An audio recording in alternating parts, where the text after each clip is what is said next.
guys, Dr. Chick back. We are repairing Andrew's arm. We were changing and powdering him and his armature broke. So on this hand, we had a lot of trouble when they were first inserted. And this particular side, I had actually pulled out the armature by mistake when I was putting in the drinking wet tube. Interesting situation, unfortunately not on video. But you can see there's half the armature. The other half is still up in there. So I just made an incision at the elbow to pull that one down out of there. It is unfortunate when this happens, but there's got to be a way to repair it, of course. Now, you would think the easiest way would have been to pull from where it goes in the ear. The problem with that is that when his armature was pulled out before and I put it back, I didn't loop over the end and it kind of got buried in there. It slid down. I cut it too short. So the only option in this situation was to pull them out from the elbow, and that's exactly what I did. Now, when we go to put them back in, I am going to go down through the ear again. I had considered doing a U-shape for his arms, but the other one had not yet broken. And you can see in that one how many curves there really are, and that is because of the many bends that it takes from the ear to the arm. So this time I decided I had put a pretty stiff armature in before. They were okay, but I wanted to check out the soft line, which soft line, I guess in my mind, is just a thinner wire that isn't as stiff. Turns out he's still posable, just, you know, not quite as precisely as the harder ones. So I've done quite a few videos on armatures, and this one is no different. We're just going down through the ear. One of the straight through processes I did with Faye, so there's that video as well. This is just a bunch of kind of maneuvering around, and of course that piece of cardboard, you know, something so simple is so absolutely integral to the process. Now, if I could have remembered that halfway down the arm, which we'll get to that. So I kind of skipped forward. You know, this process does take a while. It is kind of a long, drawn-out thing. So I started pulling the armature through. Had a little trouble with the pliers gripping, so most of this was done actually with my hand, since there was a decent amount of the needle sticking out. So once we get the needle the whole way through the hand here, and we've got the string going, we're pulling the armature up to the ear and stopping. We don't want that to tear the ear, and it most certainly will if you just keep going. Now, knowing this concept, somehow when I got to the middle of the arm and was pulling through, well, anyway, we'll get to that. So this part, you know, not every procedure goes textbook. Sometimes there are mistakes that happen, and I think the important part is knowing how to proceed or knowing how to fix those mistakes. So let's just stop right here for a minute. The armature, the metal itself, was too soft and it let go of the knot. I was about maybe halfway down the arm, so I had to think, how am I going to fix this?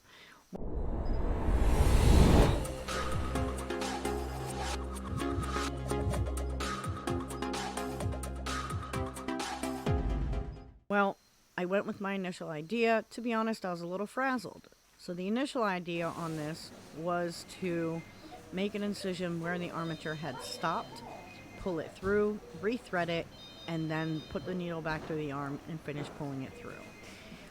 Was this the best way to do it?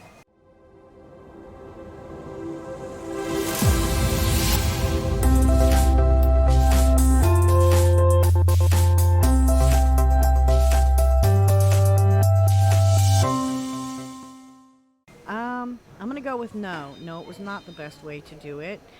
It would have been better to actually just pull the armature out and start over. The other thing, the way that I do the armatures, I just curl the end. For more security on the softer ones, I'll have to kind of wrap it around, kind of fold it over and wrap the end around just to give it more security so that it does not let go. So here you can see I kind of put my finger in the incision I made, It's just so that I could find the end of the armature, get it out there so I could pull it through. Again, this wasn't necessarily, like, I don't think this was the best way to do it. I really don't. Why I did it this way? Well, because when things go wrong, operating under pressure can cause a little bit of stupidity. Even as I was doing it, I reevaluated and thought, you know what, this isn't the greatest idea, but once you're already there, you're there. And I figured, why not?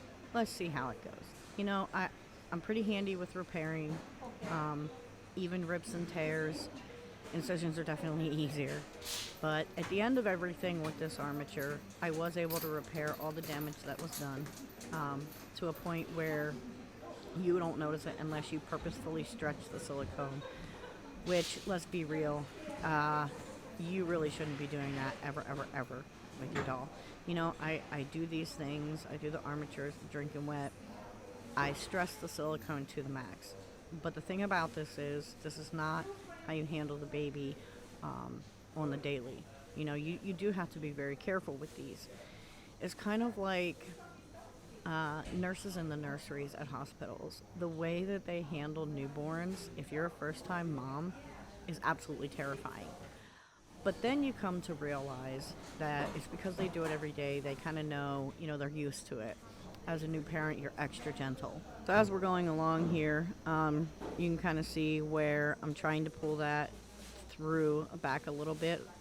And we're going to stop right there because when I was pulling back, it grabbed a hold of the silicone where the sharp end of the loop was.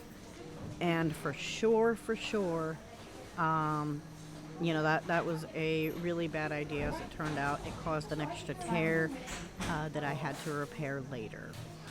So, of course, and you can see it bunching up. And then when I went to pull down and readjust and all this, the tear actually kind of started happening there. And even as I was going, I knew I was going to have to repair it. And so it was what it was at that point, So I went ahead and put the needle down through to finish getting that armature in there. And this is kind of the same process as any armature, honestly. And this hand, so when the armature was originally put in, this hand got torn up pretty good. The palm of the hand, I mean. And I believe I've touched on it before, but when you do this, you're actually damaging the silicone, period, end of story.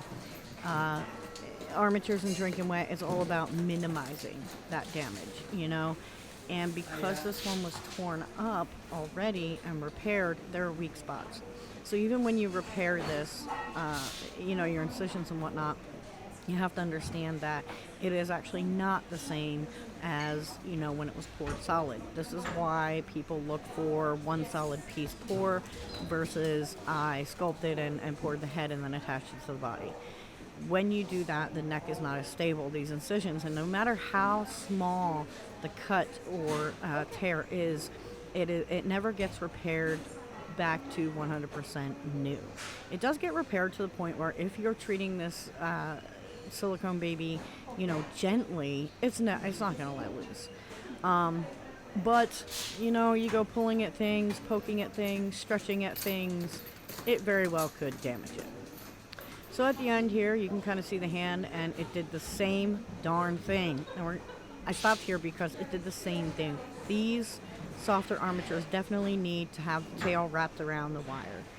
And this was some of the damage that had to be repaired. And you can see, like, I've got barely any of it sticking out. And because of that, if you look there on the other side is where the tear actually was real bad. I picked a different spot to come through, but it still damaged it. So here's me pulling that armature through a little bit more because we still have to get the arm stretched down over it. The rest of this is kind of, I don't know, I want to say textbook, maybe a lot more like all the other ones, but you can see there, I'm going to go ahead and curl this around. And I actually think, if I recall correctly, I curled it around twice just to make sure that it would not pop through the hand. So this is just some adjustments, getting it popped in there. And you can see, you know, the same as I usually do. We got to bury that, so we got to pull the arm down and get the armature into the silicone. So once it was all done, of course, let's test the armature. It is still posable. Definitely easier to pose. In other words, not as much pressure. But you can see it kind of springs back. You can get it to stay in certain positions, but it is definitely lighter, definitely softer, and dare I say, a little more natural feeling. Alright, so we're going to get into some repair. As always, we take that Novox gloss and clean out the wound because we did just stick metal in there. I tested it. It doesn't actually inhibit the cure, the armatures or the wire that I did buy. But in my mind, better safe than sorry. If something got in there, this is definitely one time you do not want the silicone to be inhibited. So I just kind of go through the same process. Fill the hole with silicone, let it sink down in there, get it down around the armature. You know, we're not just fixing the surface of this. We're fixing the entire hole, the whole wound, as much as we can access. So yeah, pretty much that's the end of the whole thing. I'll go ahead and let you watch the patching because I'm not really sure that I kind of show this a whole lot, the patching part. But yeah, I figured this was a good example if you haven't watched the other videos, especially to see how I do that. In this particular case, I just used clear. It's actually Psycho paint base because it is a harder shore hardness on that, and it does seem to adhere better than the EcoFlex 20, even though that's what I paint in. There's a difference between a very thin layer of paint and a patch like this that needs to actually, you know, grip and hold against tearing, stretching, what have you. So yeah, Psycho paint base, and I'm not dogging it either. A lot of people use it to actually paint. I've been known to do it with certain colors just because it holds the pigment better. So I'm kind of like growing into this in-between thing with painting between EcoFlex and Psycho paint base. Alright, I'm going to go ahead and leave you guys to it with the rest of this patching. Thanks for watching. Don't forget that. Like, subscribe, and hit the notification bell. That way you don't miss anything. And if you're new, go ahead back through the videos. There's lots of interesting stuff. I've done this armature procedure a few different times. So check it out. Have fun. And once again, thank you for watching. Bye, guys.